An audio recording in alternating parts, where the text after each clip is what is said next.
आइए शुरू करते हैं न्यूज पथ पर सफर। सबसे पहले आपको दिखाते हैं ऐसी तस्वीरें जिनका जिक्र सरे रहा है। ये तस्वीरें सुर्खियों में भी है और सोशल मीडिया पर भी है। इनसे आपका बाखबर होना बेहद जरूरी है क्योंकि चौराहे पर इन्हीं की चर्चा है। चर्चा सीएम की पत्नी की दंडवत परिक्रमा की भी है। राजस्थान के भरतपुर में सीएम भजनलाल शर्मा की पत्नी का दंडवत परिक्रमा करने का वीडियो वायरल हो गया। भजनलाल शर्मा को राज्य की जिम्मेदारी मिलने के बाद उनकी पत्नी और उनके बेटे ने इस तरह मथुरा के गोवर्धन पर्वत की लेट कर परिक्रमा की और भगवान का शुक्रिया अदा किया। बताया गया कि खुद भजनलाल शर्मा भी ऐसे ही बरसों से करते आ रहे हैं। गोवर्धन पर्वत राजस्थान के भरतपुर जिले की सीमा से सटा हुआ है, जिसका एक हिस्सा राजस्थान की सीमा में भी आता है। भरतपुर जिला ब्रज क्षेत्र का भाग रहा है, जहाँ के लोगों में कृष्ण भगवान के प्रति असीम आस्था है। ये परिक्रमा गोवर्धन पर्वत के चारों तरफ लगाई जाती है, जो 7 कोस यानी 21 किलोमीटर की होती है।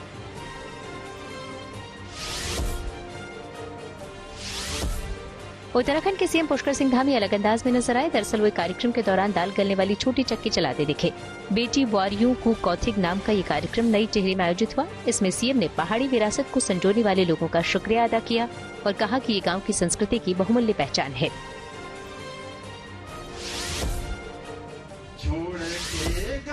छत्तीसगढ़ के कैबिनेट मंत्री टंकराम वर्मा एक कार्यक्रम के दौरान गाना गाते नजर आए। दरअसल वो बलौदा बाजार इलाके की एक मंडी में धान बोनस वितरण समारोह के लिए पहुंचे थे। इसी दौरान कैबिनेट मंत्री टंकराम वर्मा कार्यक्रम को संबोधित करते हुए भावुक हो गए। फिर उन्होंने एक लोकगीत गाया। टंकराम वर्मा कभी मंत्रियों के पीए के रूप में भी काम करते थे और आज उन्हीं कुछ मंत्रियों के साथ कैबिनेट मंत्री के तौर पर काम कर रहे हैं। ये बहिनी के राखिए, ये गोपाल के सखिए। यूपी के शाहजहांपुर में कार वहां बन रही पुलिया की ईंटों के ढेर पर अटक गई। इसकी तस्वीरें सोशल मीडिया पर जमकर वायरल हो रही हैं। बताया जा रहा है कि वहां पर कोई संकेतक नहीं था जिससे ये पता चल सके कि आगे सड़क पर कोई काम हो रहा है। बताया गया कि वहां निर्माणाधीन स्टेट हाईवे पर गांव मारू अझाला मढ़ी के पास चौड़ीकरण का काम चल रहा है। तभी उनकी कार के नीचे से सड़क गायब हो गयी। इस दौरान करीब आधे घंटे तक कार हवा में लटकी रही। फिर ग्रामीणों ने मदद करते हुए सीढ़ी से नीचे उतारा। उत्तर प्रदेश के आगरा में एक हादसे के बाद मुर्गों को लूटने की होड़ मच गई। इस घटना से जुड़ा एक वीडियो भी सोशल मीडिया पर वायरल हो गया। इसमें कई लोग हादसे के शिकार वाहन से मुर्गे और मुर्गियों को ले जाते हुए दिखाई दिए। बताया गया कि जब गाड़ी में बैठे लोग चाय पीने के लिए एक दुकान पर रुके तो पीछे से आए वाहन ने उनकी गाड़ी में टक्कर मार दी। इससे उनकी गाड़ी पलट गई। इसके बाद सुबह होने पर लोगों ने गाड़ी में मुर्गों को देखा और उन्हें लूटना शुरू कर दिया। जिंदगी का सफर सुहाना हो, इसके लिए सावधान रहना जरूरी है। रोजमर्रा के आपाधापी में कुछ देर बैठकर सोचना समझना भी जरूरी है कि आपके आसपास क्या हो रहा है और जो कुछ हो रहा है उससे हमारी जिंदगी, हमारा परिवार कैसे प्रभावित हो सकता है। इसलिए हॉर्न बजाकर बाखबर करने वाली खबर जरूरी होती है। और आज की ये खबर कोहरे के खतरे से जुड़ी है। दिल्ली समेत उत्तर भारत इस वक्त कोहरे की चपेट में है। घने कोहरे में सड़क पर विजिबिलिटी नहीं है और इसकी वजह से अलग अलग राज्यों में कई सड़क हादसे हुए हैं। कई लोग जख्मी हुए हैं और कुछ की जान तक चली गई है। मौसम विभाग का अनुमान है कि अगले कुछ दिनों तक कोहरा मौजूद रहेगा। इसलिए जरूरी है कि इस दौरान ड्राइविंग को लेकर सावधानी वाला हॉर्न बजाया जाए।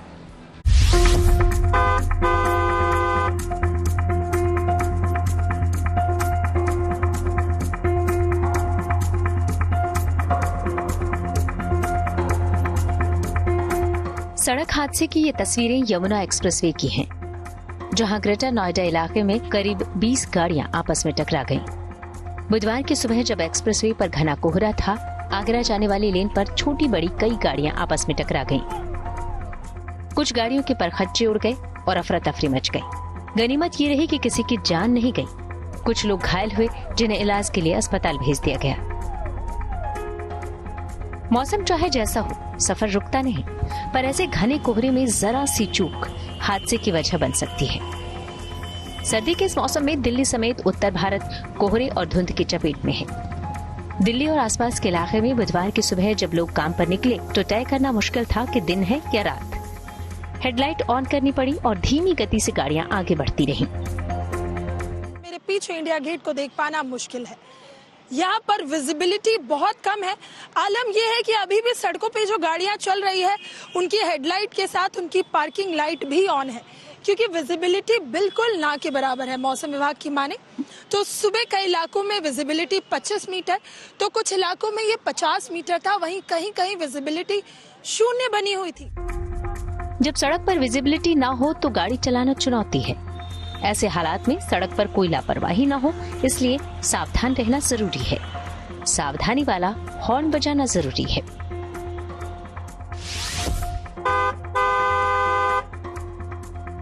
सबसे पहले आपको बताते हैं कि कोहरे या धुंध में ड्राइविंग करते हुए अगर कोई सतर्क नहीं है तो नतीजा क्या हो सकता है। सड़क परिवहन मंत्रालय के आंकड़ों के मुताबिक साल 2021 में धुंध के चलते हुए सड़क हादसों में 13,372 लोगों की जान गई थी। इतना ही नहीं, इन हादसों में 25,000 से ज्यादा लोग घायल भी हुए। इनमें से आधे गंभीर रूप से घायल हुए थे। रिपोर्ट के मुताबिक धुंध के चलते हुए सड़क हादसों में सबसे ज्यादा मौतें यूपी में हुई। इसके बाद बिहार और मध्य प्रदेश का नंबर था। ये आंकड़े साफ बताते हैं कि सर्दियों में कोहरे या धुंध के दौरान हादसे की आशंका बढ़ जाती है। ऐसा इसलिए होता है क्योंकि विजिबिलिटी नहीं होने पर भी गाड़ी चलाने में सावधानी नहीं बरती जाती। ये तस्वीरें आगरा लखनऊ एक्सप्रेसवे की हैं। कोहरे की वजह से यहाँ भी आधा दर्जन गाड़ियाँ एक दूसरे से टकरा गईं, जिसमें बस, कार और ट्रक भी शामिल थे। एक डबल डेकर बस अनियंत्रित होकर डिवाइडर से टकरा गई। इस हादसे में एक शख्स की मौत हो गई, जबकि करीब 2 दर्जन यात्री घायल हुए। दिल्ली एनसीआर और उत्तर भारत में कोहरे और धुंध का जो आलम है, उसे देखते हुए ऐसे हादसों की आशंका बढ़ गई है।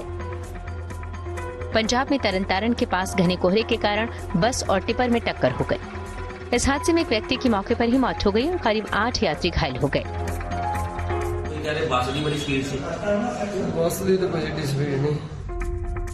हादसे की इन तस्वीरों को दिखाने का हमारा मकसद आपको डराना नहीं है, पर कोहरे या धुंध में ड्राइविंग करते हुए सावधानी बेहद जरूरी है। बिना जल्दबाजी किए सावधानी से गाड़ी चलाएं और कुछ एहतियात बरतें। मसलन, कोहरे के दौरान गाड़ी चलाते समय गाड़ी की लाइट्स का सही इस्तेमाल करें। इसे हाई बीम में न रखें, नहीं तो रोशनी फैल जाएगी। अगर कोहरा बहुत ज्यादा है तो कुछ देर के लिए पार्किंग लाइट ऑन करके गाड़ी चला सकते हैं। कोहरे में कार के अंदर शीशे पर ओस जमने लगता है। इसे कपड़े से साफ करने की बजाय डिफॉगर ऑन रखना चाहिए। जहाँ भी घना कोहरा हो वहाँ सड़क पर हमेशा बाईं तरफ चलने की कोशिश करें या फिर डिवाइडर से पास रहकर। ओवरटेक बिल्कुल न करें। खासकर हाईवे पर ध्यान रखें कि जिस लेन में है उसी लेन में गाड़ी चलाएं। जहाँ कोहरा ज्यादा हो वहाँ गाड़ियों से दूरी का भी खास ध्यान रखें। सर्दी के मौसम में दिल्ली और उत्तर भारत में कोहरे और धुंध की चुनौती बनी रहेगी, इसलिए ड्राइविंग करते हुए सावधान रहें। दूसरों को आगाह करने के लिए सावधानी वाला हॉर्न बजाएं।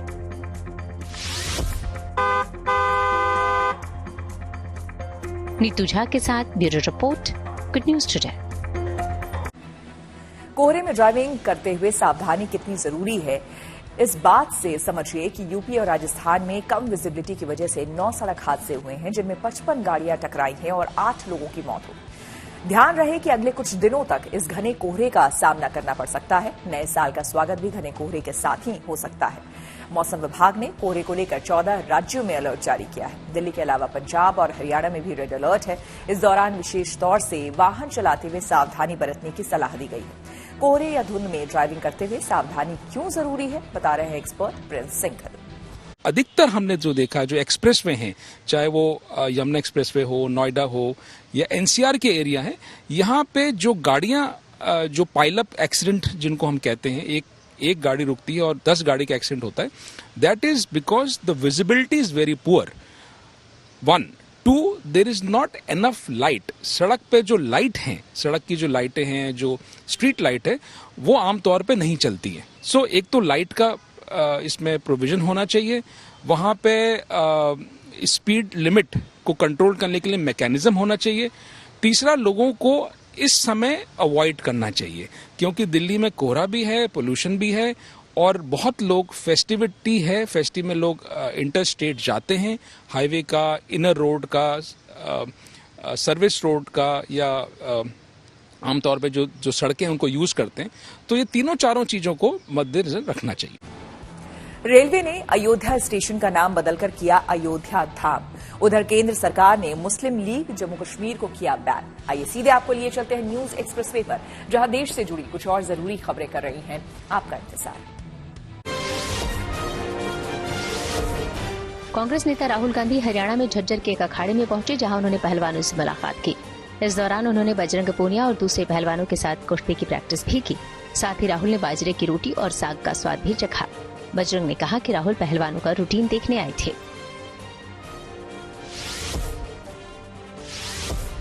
पश्चिम बंगाल में ममता सरकार ने आईपीएस अधिकारी राजीव कुमार को नया डीजीपी नियुक्त कर दिया। लोकसभा चुनाव से पहले इस नियुक्ति की काफी अहमियत है।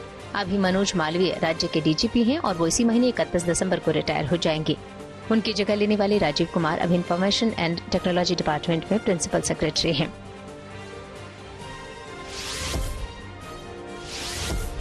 दिल्ली हाईकोर्ट ने उम्र कैद की सजा काट रहे सजायाफ्ता कैदी को बड़ी राहत दी। अदालत ने साफ किया कि माता पिता बनने का अधिकार एक दोषी का मौलिक अधिकार है। दिल्ली हाईकोर्ट ने एक 41 साल के कैदी की याचिका पर यह फैसला सुनाया और 4 हफ्ते की पैरोल दे दी।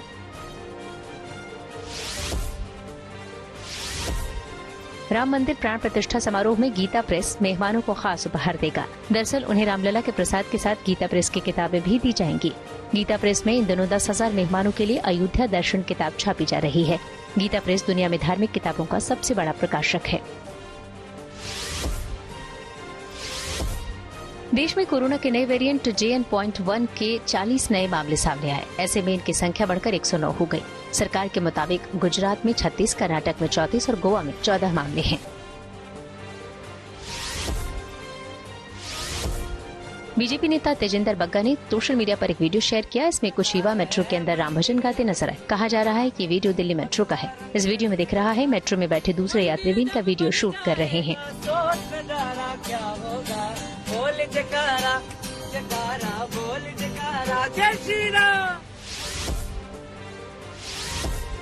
उत्तर प्रदेश के अलीगढ़ में एक नवविवाहित जोड़ी ने MLC से तोहफे में सड़क बनाने की मांग की, जिस पर MLC चौधरी ऋषिपाल सिंह ने वादा कर दिया। दरअसल इनके गांव में 500 मीटर रास्ता जर्जर हालत में है। ऐसे में MLC जब शादी के बाद आशीर्वाद देने गांव पहुंचे तो इस जोड़ी ने नेताजी से सड़क बनाने की मांग उठा दी। ऐसे में MLC ने भी उनकी ये मांग मान ली।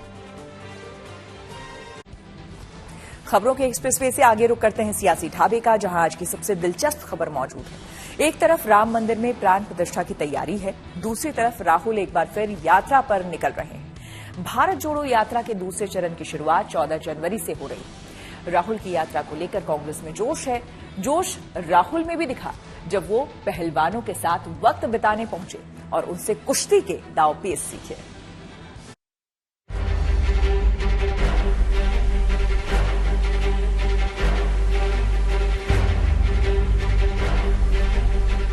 वक्त सियासी अखाड़े में सबसे बड़ी जोर आजमाइश का है और राहुल गांधी पहलवानों के अखाड़े में मौजूद हैं। बजरंग पुनिया के साथ हाथ आजमाए, कुश्ती के दांवपेच सीखे। हमारा जो रूटीन होता ना रेसलिंग का, वो देखने के लिए आए हैं। तो कोई खास बात हुई पहलवानों से? वो बिल्कुल उनके माइक में, उनके चैनल पे या वो वीडियो बनाई थी उन्होंने? हाँ, कुश्ती की उन्होंने, जोर किए, एक्सरसाइज की। बिल्कुल। आपके साथ किया? मेरे साथ ही कर रहे थे। तो क्या खास देखने आए थे वो जो आप लोगों के? वो ये देखने आए थे कि भाई जो एक खिलाड़ी होता है उनका जीवन कैसे होता है, रेसलिंग का जीवन कैसे होता है। जाहिर है चुनावी मौसम में पहलवानी के इस शौक का सियासी कनेक्शन है। प्रियंका गांधी पहले ही संन्यास का ऐलान करने वाली पहलवान साक्षी मलिक से मुलाकात कर चुकी हैं। अब राहुल ने पद्मश्री लौटाने वाले बजरंग पुनिया से मुलाकात करके मैसेज दे दिया। असल में पहलवानों और कुश्ती संघ की लड़ाई में सरकार को घेरकर कांग्रेस हरियाणा में पैठ बनाना चाहती है। कभी वो सब्जी बोने लगते हैं, कभी पहलवानों के साथ कुश्ती करने लगते हैं, कभी मोटरसाइकिल को रिपेयर करने लगते हैं। तो वो अल्टरनेटिव काम ढूंढ रहे हैं, क्योंकि राजनीति के उनके धंधा तो चौपट हो गया। ये संयोग नहीं कि इधर राहुल पहलवानों की जिंदगी से रूबरू होने पहुंचे, उधर कांग्रेस ने भारत जोड़ो यात्रा के दूसरे चरण का ऐलान कर दिया, जिसे इस बार न्याय यात्रा नाम दिया गया है। 14 जनवरी से 20 मार्च तक ये यात्रा मणिपुर से शुरू होकर मुंबई तक जाएगी। 67 दिनों में 14 राज्यों की 355 लोकसभा सीटों को कवर करने की योजना है। भारत जोड़ो यात्रा के बाद अब राहुल गांधी जी के नेतृत्व में कांग्रेस पार्टी भारत न्याय यात्रा निकालने वाली है। 14 जनवरी से लेकर 20 मार्च तक 6,200 किलोमीटर लंबी भारत न्याय यात्रा 14 राज्यों से गुजरेगी। मणिपुर में शुरुआत होगी और यह समाप्त होगी मुंबई में। राहुल की भारत जोड़ो यात्रा को कांग्रेस एक बड़ी कामयाबी मानती है। आम लोगों के बीच राहुल गांधी की मौजूदगी का बड़ा चुनावी असर तो नहीं हुआ, हाँ, लेकिन पार्टी का दावा रहा कि राहुल से आम लोग जुड़े। दूसरे चरण की यात्रा की टाइमिंग इसलिए अहम हो जाती है क्योंकि यात्रा खत्म होते होते लोकसभा चुनाव सिर पर होगा। सवाल है कि उत्तर भारत में 3 चुनाव हारने वाली कांग्रेस को इससे कितना सियासी फायदा होगा। मैं इतना ही कहूंगा, जो टुकड़े टुकड़े गैंग के सदस्यों को शामिल करते हों, जो भारत को क्षेत्र और जातिवाद में बांटने का काम करते हों, वो न्याय क्या दिलाएंगे जिनके अपने राज में 84 के दंगे हुए हों और कई वर्षों तक सिखों के दंगों को न्याय नहीं दिला पाए। जब वो भारत यात्रा खत्म किए थे तो सारे चुनाव में हार गए थे। अब न्याय यात्रा पर निकलेंगे तो कौन सा तीर मार लेंगे भाई। तो हम कहाँ उनका आईक्यू टेस्ट ले रहे हैं, जनता ले रही है आईक्यू टेस्ट। ये जहाँ कहते थे मैं ये जीतूंगा वो जीतूंगा वो जीतूंगा, 0-5 रहेगा, तो जनता उनका टेस्ट ले रही है। दिलचस्प बात यह है कि राहुल के दूसरे चरण की यात्रा पश्चिम बंगाल, बिहार, यूपी और महाराष्ट्र में भी जाएगी, जहां सहयोगी दलों के साथ सीटों के बंटवारे पर अभी बात नहीं बनी है। इसलिए इंडिया गठबंधन में भी यात्रा को लेकर उलझन है। ये देखना है कि वो उनका जो प्रोग्राम वो भाजपा का स्टेट में, भाजपा का एरिया में कर रहा है या नॉन भाजपा वाला एरिया वहां पर वो घुस रहे हैं। अगर बंगाल जैसा नॉन भाजपा एरिया, हम लोग तृणमूल कांग्रेस तो भाजपा को डिफीट कर दिया है, वहां पर अगर वो घुसना चाहता है तो वो तो भाजपा का ही हाथ मजबूत कर रहा है। ये बात तो राहुल भी समझते होंगे कि कुश्ती एक बात है और सियासी जंग दूसरी बात, जहां दांवपेच ही काफी नहीं बल्कि व्यापक जन समर्थन जरूरी होता है। कांग्रेस के नजरिए से राहुल की यात्रा इसलिए अहम है।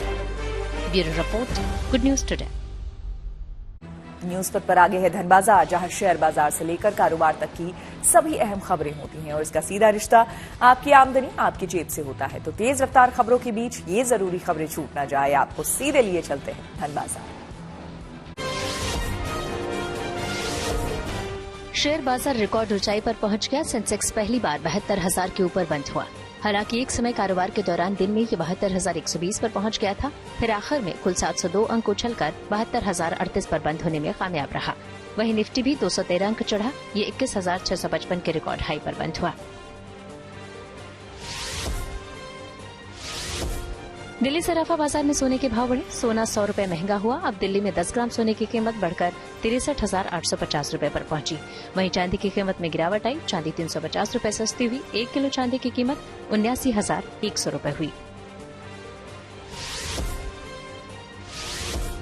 केंद्रीय कैबिनेट ने कई अहम फैसले लिए। इसमें कोपरा यानी सूखे नारियल का न्यूनतम समर्थन मूल्य 300 रुपए बढ़ा दिया। इसके अलावा मोदी सरकार ने बिहार में दीघा से सोनपुर तक गंगा नदी पर बनने वाले 6 लेन के पुल को मंजूरी दे दी। इसके अंदर से बड़े जहाज भी जा सकेंगे। दरअसल आनंद महिंद्रा से एक यूजर ने उनसे 1 लाख रुपए की मांग की ताकि ये यूजर भी आनंद महिंद्रा की कंपनी के शेयर खरीद सके। इस पर आनंद महिंद्रा ने हंसी वाली इमोजी लगाते हुए यूजर को दिलचस्प जवाब दिया। उन्होंने लिखा, व्हाट एन आइडिया सर जी, आपकी हिम्मत के लिए तालियां, पूछने में क्या जाता है। कार कंपनी कावासाकी अपनी नई मोटरसाइकिल ZX6R को भारत में लॉन्च करने जा रही है। खबर है कि कंपनी से 1 जनवरी को भारतीय बाजार में लॉन्च करेगी। हालांकि अभी इसकी कीमत का खुलासा नहीं हुआ है, लेकिन माना जा रहा है कि इसकी शुरुआती कीमत करीब 11 लाख रुपए हो सकती है। रुक करते हैं प्रगति मार्ग का, जहां ऐसी खबरें हैं जो कि देश की तरक्की, प्रगति और लोगों की काबिलियत दिखाती है। अहमदाबाद में 1000 किलो प्लास्टिक के कचरे से बेंच और रिफ्लेक्टर जैकेट्स बनाए गए, जो अब नगर निगम के कर्मचारियों के काम आएंगे। ये प्लास्टिक का कचरा हाल ही में खेले गए वर्ल्ड कप फाइनल मुकाबले के दौरान का है, जिसे बाद में नरेंद्र मोदी स्टेडियम से इकट्ठा किया गया था। और अब नगर निगम ने एक संस्था की मदद से इससे जरूरी चीजें बना ली हैं जो उनके काम आएंगी।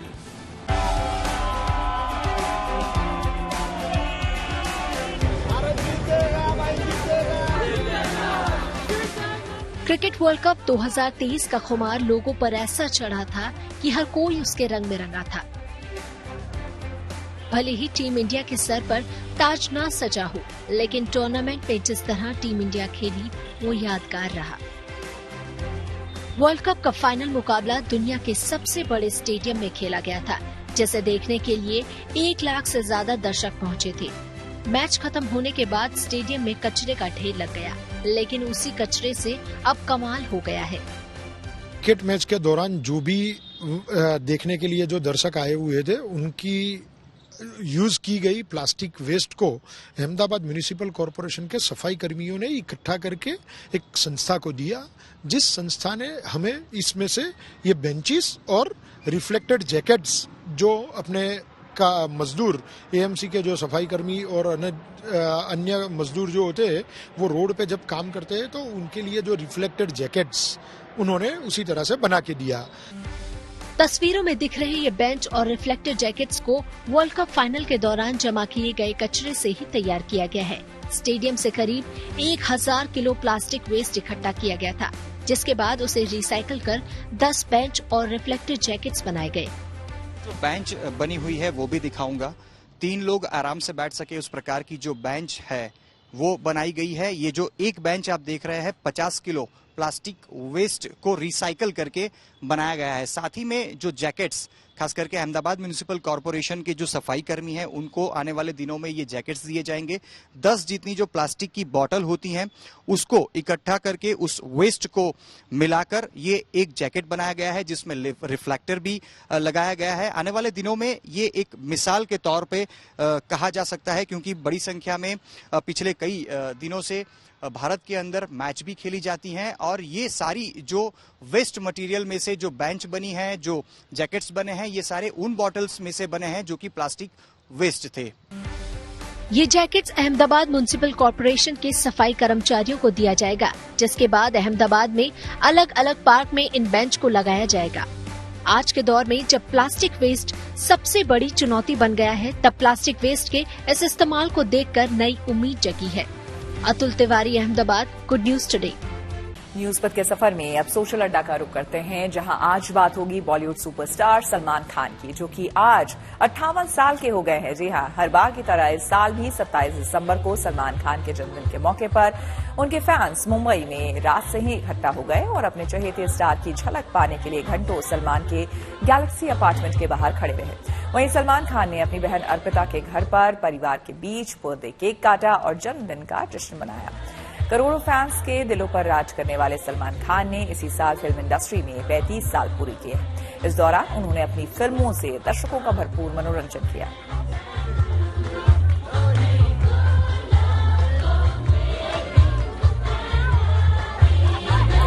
तो आज उनके जन्मदिन के मौके पर हम सलमान खान से जुड़ी 10 खास बातें आपको बताते हैं।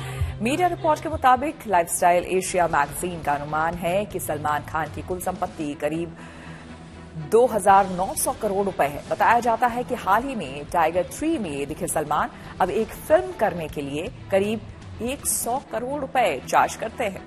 इसके अलावा सलमान ब्रांड एंडोर्समेंट यानी कि विज्ञापन और प्रमोशन के जरिए सालाना 300 करोड़ रुपए कमाते हैं। बॉलीवुड के सबसे महंगे एक्टर्स में शुमार सलमान खान बिग बॉस के एक एपिसोड के लिए करीब 12 करोड़ रुपए लेते हैं। सलमान खान के अपने बिजनेस भी हैं। बीइंग ह्यूमन नाम से उनका कपड़ों का ब्रांड है और बीइंग स्ट्रॉन्ग नाम से उनकी एक फिटनेस इक्विपमेंट कंपनी है। इसके साथ ही उनका सलमान खान फिल्म्स के नाम से एक प्रोडक्शन बैनर भी है, जिसकी शुरुआत साल 2011 में हुई थी। सलमान खान ने यात्रा.com और चिंगारी जैसे स्टार्टअप्स में निवेश भी कर रखा है। सलमान मुंबई में जिस गैलेक्सी अपार्टमेंट में रहते हैं उसकी कीमत करीब 100 करोड़ रुपए बताई जाती है। सलमान का पनवेल में 150 एकड़ में फैला एक बड़ा फार्म हाउस है और गोरई में समंदर किनारे एक बंगला भी है। साल 1988 में फिल्म बीवी हो तो ऐसी में पहली बार छोटी भूमिका में नजर आए सलमान को महज 11,000 रुपए मिले थे, जिसके बाद 1989 में बतौर हीरो पहली फिल्म मैंने प्यार किया के लिए सलमान को करीब 75,000 रुपए मिले थे। ये फिल्म ब्लॉकबस्टर साबित हुई थी। इसके बाद सलमान लगातार कामयाबी की सीढ़ियां चढ़ते गए और बॉलीवुड के सबसे बड़े स्टार बन गए। सलमान के जन्मदिन के मौके पर हमने उनके कुछ फैंस से बात की और उनकी राय जानी। हर साल की तरह लोग भारतवर्ष के अलग अलग कोने से यहाँ पहुँचते हैं और सलमान खान को जन्मदिन की बधाइयाँ देते हैं। अगर आप देखें तो ये गैलेक्सी अपार्टमेंट का बाहर का विजुअल है, जहाँ पर लोग लगातार पहुँचते हैं। देखिए किस तरीके से उनको जन्मदिन जो है वो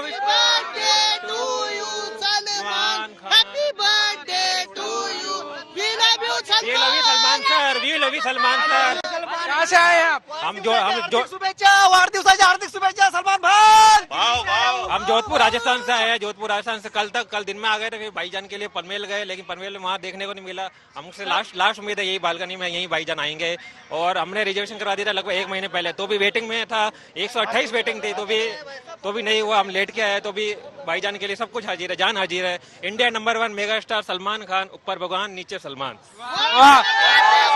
न बेटा, एनसीआर दिल्ली से मैं आया हूँ और मैं सलमान खान का बहुत बड़ा फैन हूँ। और वो गरीबों का मसीहा है, गरीबों को बहुत दान करते हैं और बच्चे लोग से भी बहुत प्यार करते हैं। एक बच्चा इधर भी है जो बहुत बड़ा फैन है।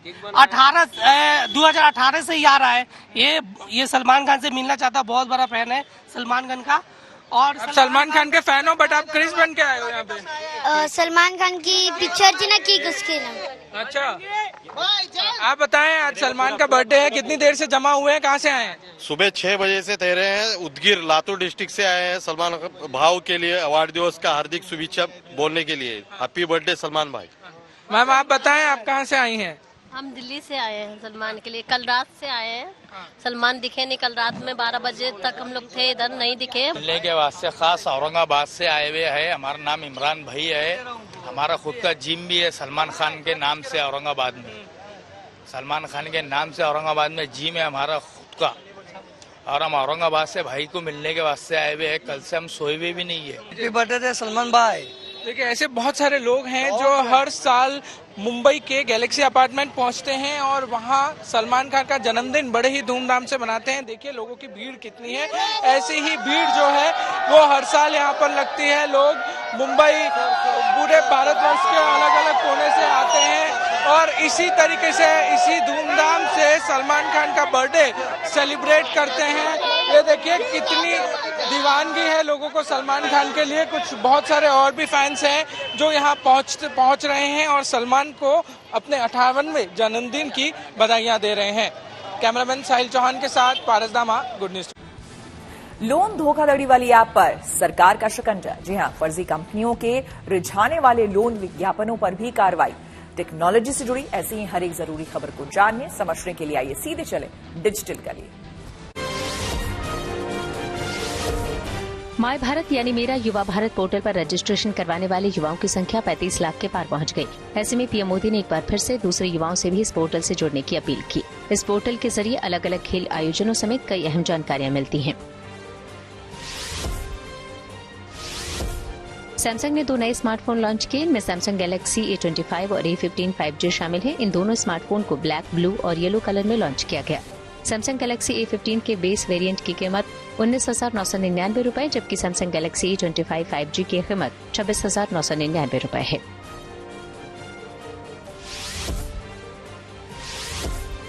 अमेरिका में एप्पल वॉच को बचाने के लिए कंपनी ने अब फिर अदालत का रुख किया। एप्पल ने यूएस कोर्ट ऑफ अपील में याचिका दायर की। दरअसल इस साल अक्टूबर में United state international trade commission ने अमेरिका में एप्पल वॉच सीरीज 9 और वॉच अल्ट्रा 2 को बेचने पर प्रतिबंध बरकरार रखा था। यह आदेश अब लागू हो गया है। ऐसे में कंपनी ने इस आदेश के खिलाफ दोबारा अर्जी दाखिल की। में मेरे यानी कि श्वेता झा के साथ फिलहाल इतना ही। देश दुनिया की तमाम पॉजिटिव खबरों के लिए आप देखते रहिए न्यूज़ 5।